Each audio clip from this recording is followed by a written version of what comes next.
So who didn't work for, in your opinion? Who didn't work with the portfolio they got? Personally, if I was a president, Fayemi would be in the foreign affairs. Take it or leave it. Well, I believe it can also function in solid minerals, but Fayemi is more of a biro person. If you look at, let me use that word, someone that can write. But the Minister of Foreign Affairs, George Onyama, has amazing pedigree. I don't know what is wrong with that.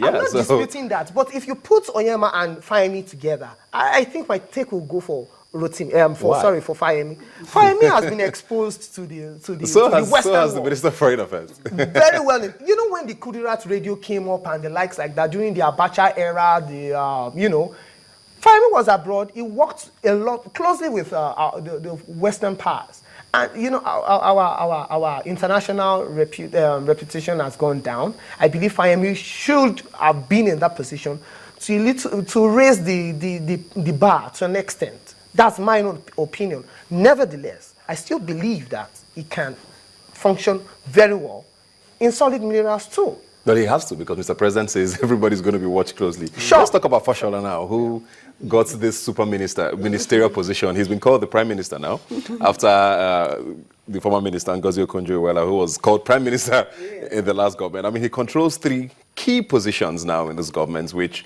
will directly affect Nigerians. You know, power has been our biggest issue in this country, of course, with security topping it in the recent past now.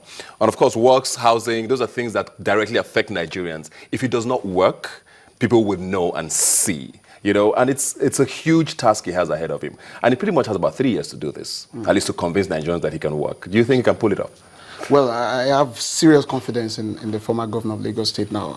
Aside from the fact that I'm from the honorable profession to which he belongs, I seriously believe now that with what he's been able to do in Lagos, with this opportunity, and do not forget that the spotlight is actually on him right now. You know, even there were arrays of Ula Balus before he was even appointed, before he was even screened. And then I believe that this is an opportunity, an amazing opportunity for him to deliver excellently and show the stuff that he's made of. I want to believe that works, power, housing, these were things that he was doing in Lagos. So I do not want to believe that he will find them extremely challenging. But on a federal scale, isn't it a lot of work to do, to give to one person? He's got so much to do. I believe that. He's got so much to do. And then he's got to really work very hard. But I know that he's used to that already. You can see all the gray, the gray and all that. So I want to believe that he's so much used to that. And then he would really have to double the rate at which it speeds up on this job delivery. But I want to believe that he will be able to catch up with the demand of this job. The Taraba case is also a very interesting one, with the governor who had a case in court and is now Minister of Women Affairs. And we're not sure. I mean, there's a few people who are in that cabinet who have cases pending. So if she gets back to Taraba State governorship, what's going to happen to that position? You know, there's a lot happening with that. Asked it to be declared vacant at the Federal Executive Council, and the president will make another appointment specifically from Taraba State, so as to fulfill all righteousness in terms of the Constitution, which says that a state must produce a minister each, at least one. That's also another ministry that people have said should be scrapped or merged with the Ministry of Youth or something. Do you think the Ministry of Women Affairs still needs to be a single ministry? Well, there are 2 faces to a coin. The fact is, personally, I think that the president should have merged both together. Nevertheless, that woman has a lot of tasks.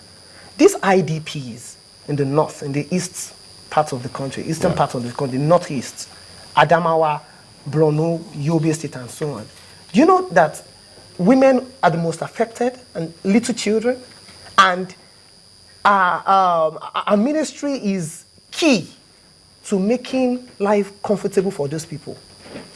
In a little, at least, no matter how small. So I still think that for the president to leave that ministry as it is, probably he himself is reasoning in my own direction. That's my own opinion, though. But I want to believe that that woman has a lot of tasks ahead of her. If she moves into the executive position as governor of Taraba State, the next person that will be appointed after her should be able to reason in that direction. We have a lot of cases about women these days, rape, a lot, molestation, domestic violence and the likes.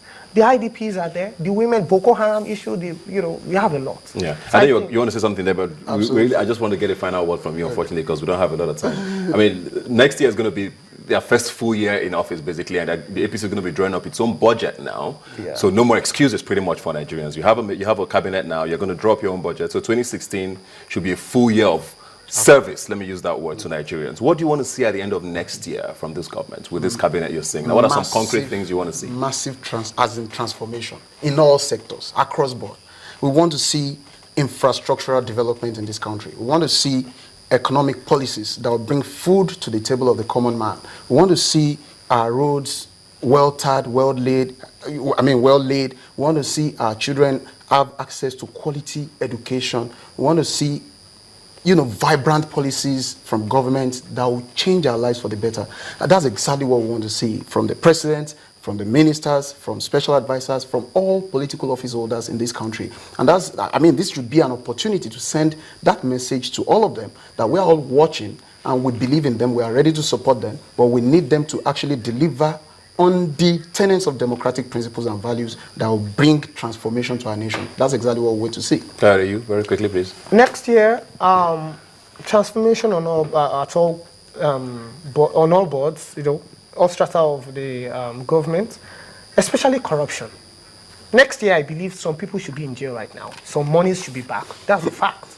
Then, Fashola, as the class captain of the Federal Executive Council, honestly, Class monitor. His performance will determine the How well future the of government APC. does. Okay. Take it or leave it. The next elections, if APC is going to do very well, it lies solely on Fashola, majorly. Fashola, the EFCC boss, the finance minister, on how to make in more revenue, and a little bit from Fayemi.